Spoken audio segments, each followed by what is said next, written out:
Parang ganito, Boss Nyolo. Oh, May titirahin tayo. ano yan? Pero bilang para sa maayos na pag-uusap, Oh, no, sir, ano po yun, sir? kailangan pirmahan mo muna tong kontrata na Uy. tayong dalawa ang titira. Uy, Tayo pirmahan mo muna tong kontrata, kunyari ako. Oh. Para sigurado na gagawin ko, sir. Gagawin ko. Oh, Para siguradong gagawin ko, sir. oo. Pirmahan mo muna tong kontrata. Oh. No, na kapag ka hindi namatay yan, babalikan kita. Oo. Kasi may kontrata tayo na papatayin mo. Teka lang, sir, ha? Teka lang. Sir, sandali lang. Pipirmahan ko na po sana. Kaso po, wala po kayong nilagay na 13-month pay. Aray ko. Kala ko ang sasabihin mo, kaso po sa nabasa ko, mukhang makakasuhan po ako dito. Di ba? Ganun yun, Boss Mark, eh. Ang assassin po, anak ng wedding naman. Ikaw ba naman kriminal ka? Maghahanap ka ng dokumentong magbubuko sa'yo? Anak, gagawa ka ng illegal? Maghahanap ka ng dokumentong magkukulong sa'yo? Oh my God. Maiba tayo, pero tungkol pa din dyan. Sa tingin mo, yung mga yumari kay Mima Alicia, may ano yun? May, ano tawag dito? Kontrata. Meron mga kontrata din. Kita mo yun kay Mima. Yung CV niya yun. Ibig sabihin, may kontrata pa yun. Pag nahuli natin yung mastermind, asan ang kontrata ng assassin? Asan? Sabi ni Nartates, hilabas mo! Di ba? Oh. Ito din, yung tungkol kay Mima Alicia. Ngayon, ito yung sinasabi natin din, boss, na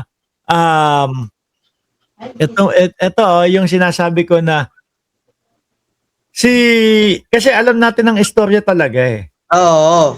Si Mima may utang doon sa mga tao, sa mga kaibigan niya. No? Pero wala siyang utang doon sa mismong suspect.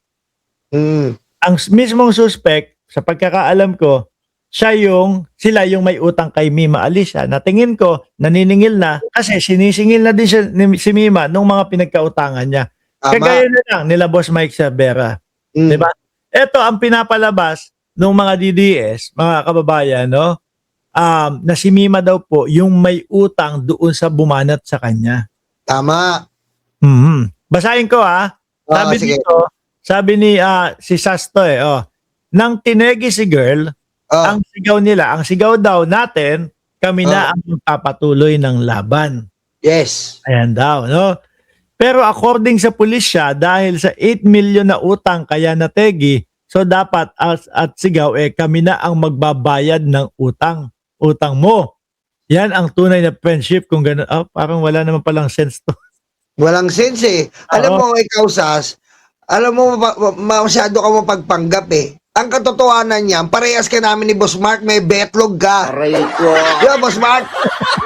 Yun ang legit. Ay, ang sinasabi mo, hindi legit yan eh. Ano kayo kung may utang si Mima? Kung sinabi ng nanay, tumulong kami, bakit hindi? Diba? Sa abot ng mga kaya namin, itutuloy namin ang laban na to. Ikaw, ituloy mo, palis mo yung betlog mo. Aray ko. Sorry, Boss Mark ha. Okay lang. Hindi naman alam ni YouTube yung mga... Diba? Hindi Diba? naman. May pasasas ka pa. Tigilan mo ako. Diba? Kapag ka sinabi, fake news in YOLO. Ano sinabing fake news in YOLO? May betlog. Dati naman meron talaga. May betlog ka naman eh. Tigilan mo ako. Kahit anong gawin mo, parehas tayo nila, Boss Mark. May betlog ka. Kasi hindi nila si Mima. Talagang patay na. No, wala na. Binibira. Oo. Boss Mark, anong tawag mo doon? Yung ganyan, patay na, binibira mo. Kaduwagan, di ba? Correct, oo.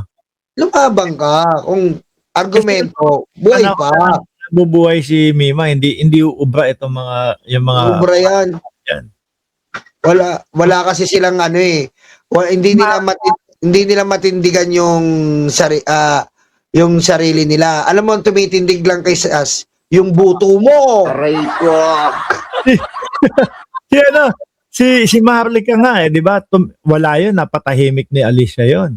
Oo, tahimik siya. Tapos nung namatay na, saka bumanat. Bumanat eh. Wala, hanggang doon lang kasi hindi nila kaya sa diskusyon ba? Diskusyon, laban sa diskusyon, Pero pag nakitaan nila, nakatulad yan, namatay na si Mima, sa kababanat, nonsense eh. Oo. Ang pangit nun, wala na po yung kabanatan nyo. Kumbaga, wala na yung kabanatan nyo eh. Paano pa siya sasagot sa'yo, di ba? Paano pa siya sasagot sa'yo? Ang boring nun, ikaw banat ka ng banat sa patay. Anong tingin sa'yo nun? Oo. Abnormal yan eh.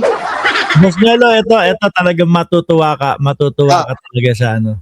Dito sa channel na Mark Ramos. Sandali lang, may ipapakita ko sa iyo ha. No? Kasi mga kababayan, kami ang pinakaunang nag-content, no, kay Bato de la Rosa kaninang umaga. Out of, 'di ba? Ayan, magugulat ka, out of nowhere biglang Bato. Wala naman ako naririnig na ano eh. Wala naman ako naririnig na Bato something eh. 'Di ba?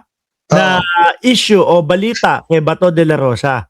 Ngayon, nagulat ka, yun yung pinaka-headline natin kanina. Iba ang Mark Ramos channel eh. Ngayon, eto na ang pumuputok ng mga balita ngayon. Si Harry Roque nag-post 15 minutes ago.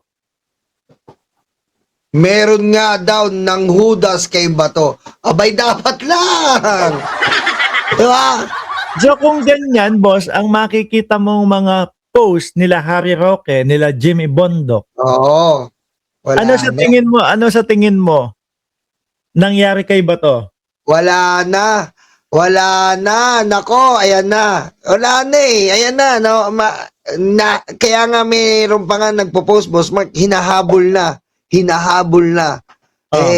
Ganyan na. Malungkot na. Hindi na masaya. Malungkot. Tingin mo si Bato, baka ngayon sumasakay na ng ano yan?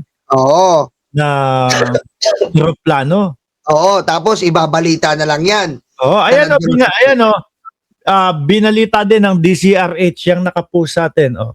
Oy, putek Ano po ang konklusyon nito? Malungkot po ang mga DDS. Sobrang saya naman natin. Siyempre. Oo. Inahanap ko yung mismong Pero DCRH yung nagbalita eh. Ang tanong, Boss Mark. Sino ang naghudas? Ayan. Sino kaya ang naghudas? Ako, alam ko kung sino. Sino? Sabihin mo. Kasi si Judas, nakikita ko yan sa Last Supper. Balbasarado yan eh. Puro balbasarado. Ay, hindi. Yung isa, hindi. Balbasarado yan. Na kulay itim. Meron doon balbasarado, kulay puti, di ba? Balbasarado na kulay itim. Ganon si Judas eh. Yan ang itsura ng naghuhudas dyan. Yan ang itsura dyan. Santo Alan ba yun? Oo. Yan. Hindi, meron. Saint Peter. Peter. Uy, sagot ko, ang kaluluwa mo. Naalala mo. Naalala mo. Ang sabi doon sa Biblia 'di ba? Ang kwento doon sa Biblia. Sabi daw ni Kristo, sabi daw ni Jesus, ikaw Pedro, si San Pedro. Kaya si San Pedro merong manok doon sa gilid niya eh. Hindi naman siya talaga yung sa bungero eh, di ba? Sabi sa kanya ni Jesus, ikaw Pedro, 3 beses mo kong ipagkakanulo.